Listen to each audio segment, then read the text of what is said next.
Today I'm in my studio getting ready for my upcoming solo show, and I thought I'd share with you how I paint my edges of my paintings. So I have about 25 paintings to finish up, and when there's that many, you do need an expedient way to do it.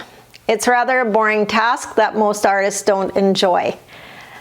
If you're new to my channel, I'm Pat from Scrivener Art and Design, and I love sharing my knowledge and what goes on behind the scenes in my studio. I welcome your questions and comments, and if you would like to subscribe to my channel and like this video, that would be fantastic. I also have a Facebook community group where it's a safe place to come and share your work and get some feedback. So I hope you'll consider joining that as well. So now let's get on to doing this task. So I have my painting here, and I've got it sitting up on little paint tins just so it's off the table. You could use upside down cups, empty containers like yogurt containers, anything as long as it's the same size and can just sit onto the corner of your painting. The next thing that you'll want to have is either some wet paper towel or some baby wipes. I like baby wipes because they're already wet and easy to go, and the reason for that is just if you get anything on the top, you can quickly wipe that off. The other things I like to have is one of these sponge paint brushes. Now sometimes I do just use this when I'm doing my edges. If it's only one painting, it works very well just to quickly go around the edges with one of these rather than an artist paint brush or even a house paint brush. I find this foam works really well. So what I'm using today, and I already have this dirtied up, but it is a foam roller, and it'll be pure white, and I'm using a styrofoam tray for my paint tray. It's disposable afterwards, and it didn't cost me anything because it came from the deli or some meat.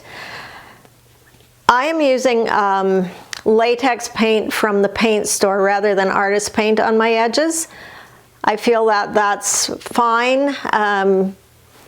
Doesn't necessarily have to be archival on the edges, and I may change the color later, but for the exhibition I'm painting everything black. So I'm just using one of these sample pots that you can get from your paint store or hardware store, and it's just black paint.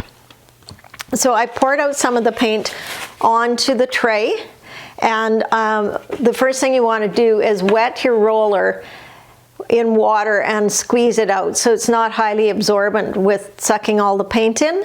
So I have some of the paint spilled out on my tray, and what you want to do is roll it into the paint, and you want to get your roller fairly saturated. So I'm just going to also even it out.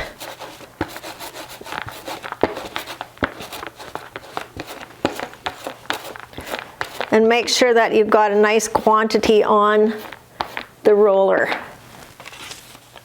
Now, I have mine on my workbench, which is really wide, and that's not ideal. It's better if you have a table where you can walk all the way around. So I won't be able to do the back side without turning it in this case. But what you want to make sure is the cans are underneath, not protruding, and just on the corners where the wood is on your canvas. Okay, so we're going to get started here.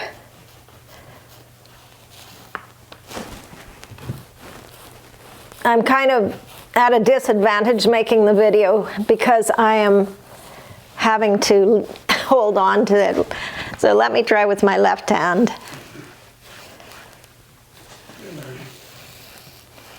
That's going to be in the video. Okay, you probably heard a little voice in the background there saying I'm learning. So that was my husband, who's a painter, and I have to give him credit for teaching me this trick, but you know, you can't keep the peanut gallery out, can you? So I'm just wiping a little bit of excess that came up onto the painting off, and I'm going to have to give this more than one coat. So obviously it's going to have to dry for a little bit before that happens. So I'm going to paint this edge now, and again I'm going to use my left hand. So don't squeeze down too much on this, just let the paint roll off the roller and go back and forth a little bit, but not too much. Okay, so that's that edge. And just to make it easier for myself, and this works on a small painting, not too bad, I'm just going to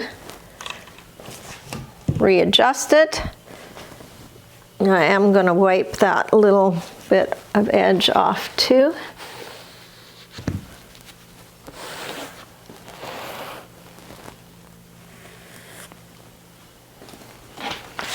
Load up your roller again. And I see missed a little bit on the corner. Okay, so just coming down this edge now.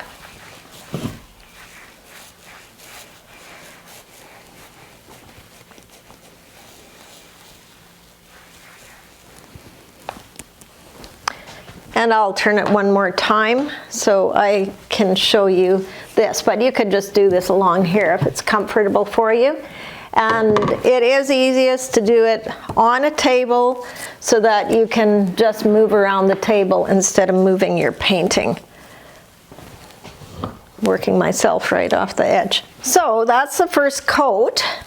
And what you can also do if you're working on a counter where it's too deep for you, you could not worry about the cans.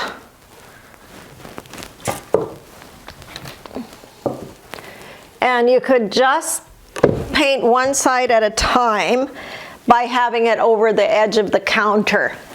So if your painting is really large and it's cumbersome to have lying flat and you don't have a big enough surface, you can do this on an easel as well by just painting the sides, letting them dry, and then flip it over and paint the other two sides. So that can work really well, so you're not having to move the painting. So you can see I have a really large one back here, and I did it on the bench, one side at a time like I just showed you, but you could definitely do that on an easel with a roller. So it's much faster with a roller than with a brush, and I encourage you to give it a try and see if you like doing it that way opposed to using a paintbrush. So if I have only one painting, like I said, I would probably just use this method, or I would use this for touch-ups. If there's a miss in the application, or if my corners are a little bit damaged or frayed, I would just use this foam brush, and it works great as well. So I like the roller when I have several to do. Now, if you don't finish everything in one go and you need to take a break, no need to clean out your roller. You can just pop this in a bag and cover it up tightly, go for your lunch, and come back and get back to work again. It will be fine like that. You could probably leave it overnight as well and carry on the next day. So you don't have to clean your roller out if you're going to keep working. But if you're going to be a few days, definitely clean your roller out before you, otherwise you'll lose your roller. It will dry hard on you.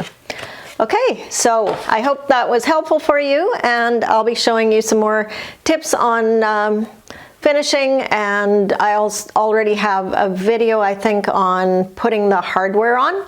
I'll check and see if I do, and I'll put the link for that up in the cards. Okay, thanks so much for watching, and we'll see you real soon.